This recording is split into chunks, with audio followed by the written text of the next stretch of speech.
do not joke around in matters of Allah's commands. Now, messengers do have a sense of humor. That is recorded and it's there. The Messenger ﷺ used to be humorous himself. There are many occasions where he laughed and made the Sahaba laugh and things like that. There are occasions of humor in other lives of prophets that are recorded in Quran as well.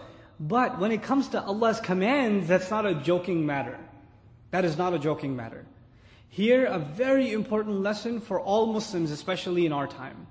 There's a very deliberate desensitization of Muslims taking place. We don't see it at its face value because it's happening covertly. You know what it is? They'll make fun of a prophet. It won't even be Muhammadur Rasulullah sallallahu alaihi wasallam. They'll make fun of Jesus. They'll make fun of Musa alayhi salam. They'll make fun of Adam alayhi salam. They'll make fun of these prophets in their cartoons or stand-up comedy or whatever it is. And at the first time you hear it, you'll be like, astaghfirullah, and you'll change the channel. The next time around, it's not that bad. It's okay. Actually, it's kind of funny. And then they'll keep crossing the line until they get to the Messenger himself, sallallahu alaihi wasallam, right? And then they'll make one inappropriate remark about the Messenger, and Muslims will be in an uproar. But then they'll let the Muslims yell and scream for a while. Then a couple of months later, they'll do something again. So they'll have the satanic verses back in the day in the 80s, right? Then a few years later, then we might have something like the Danish cartoon. Then a few years later, there's the South Park Bear is going to be there. And there's going to be like every few months, there's going to be something. And then what happens is, the first time you yell and scream, the second time you yell and scream, the third time you get a little tired. And you're not. What's being done is you're slowly being dulled.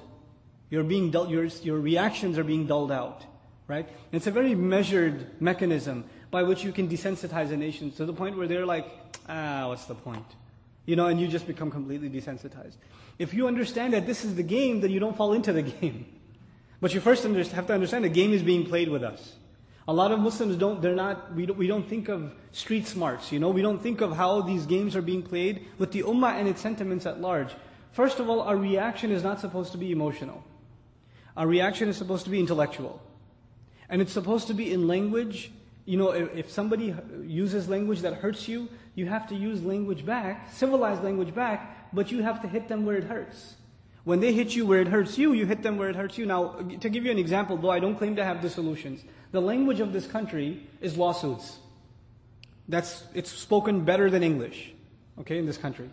So when people say something about Allah's Messenger, sallallahu alaihi wasallam, or somebody even messes with you a little bit at your job, you're going for vacation and some coworker says to you, you're going for terror training? Haha, just kidding. Immediately lawsuit, defamation. Immediately. So they know not to mess with us. They know, because this is the only language they understand. The language that costs dollars, US dollars, that's the only ideology among the people who do this. And by the way, even if you study the strategy of those who did the South Park cartoon and whatnot, you know what their strategy was? Their cartoon ratings were going down. You do this, what's going to happen? Advertising money, they're on the news, everybody wants to watch the video, etc., etc. And the ratings go back up. We gave them the popularity. We handed it to them. Who was going to buy Salman Rushdie's book? The guy's a joker. Who was going to buy his book? The only thing that increased his sales is us, is our reaction to him, And now on the contrary, look at one of the more intelligent responses. There was attempts in New York City to make a progressive or enlightened, reformed version of Islam where women lead prayer and things like that. You must have heard about that. Though the sister, from what I've heard, has made istighfar since and has retracted her position on the issue, the one who led the Jumu'ah prayer and whatnot. Initially, Muslims were going crazy and this and that and the other. But the Muslims in New York, guess what? There's a bunch of idiots. Let's just, don't pay them attention because that's all they live off of. So they stopped paying attention. And guess what? Disappeared.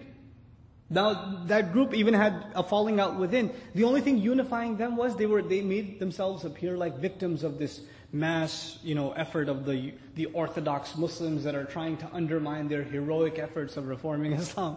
Muslims didn't pay attention and all their momentum was gone. We have to first of all pick our battles, and when we pick them, we have to fight them intelligently. We have to fight them intelligently. And this is something we have to learn to adapt. We can't be like guinea pigs. They can even, I can bet you they can have meetings where they say, when we do this, when we publish this cartoon, or air this episode, or make this comment on TV, etc., I can tell you right now what their reaction is going to be. They've got us figured out better than lab rats. You know?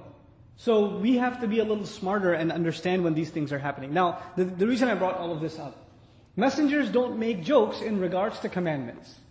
So when they said, are you taking us as a joke? What's the response of Musa alayhi salam? قَالَ أَعُوذُ بِاللَّهِ. First thing, I seek refuge in Allah.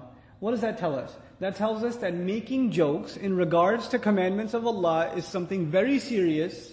And if you're engaged in it, you better seek the protection of Allah, because that can only be from shaitan.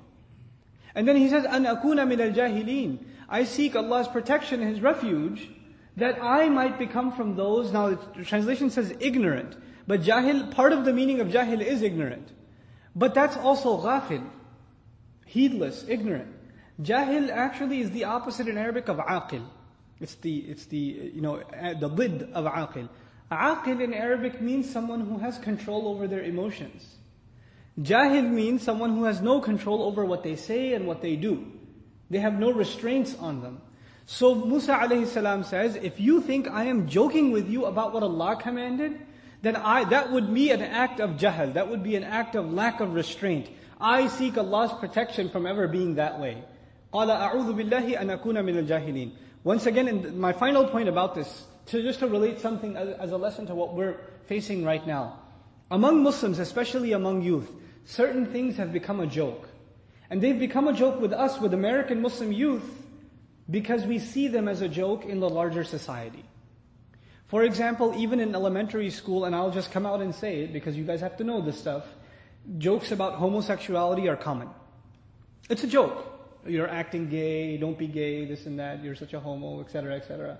That's what she said. These kinds of jokes that have to do with fornication, adultery, homosexuality. These are common jokes. It's considered small talk. It's not a big deal. Are these serious matters of crimes as far as our deen is concerned? They're very serious. The first line of defense, the first crack, when you stop taking something seriously is when you can joke about it. If you can joke about it, it's an indication you no longer take it that seriously. So when the society jokes about it, homosexuality was actually entered into mainstream culture in America. If you study history, it was entered by means of comedy. It was entered by that means.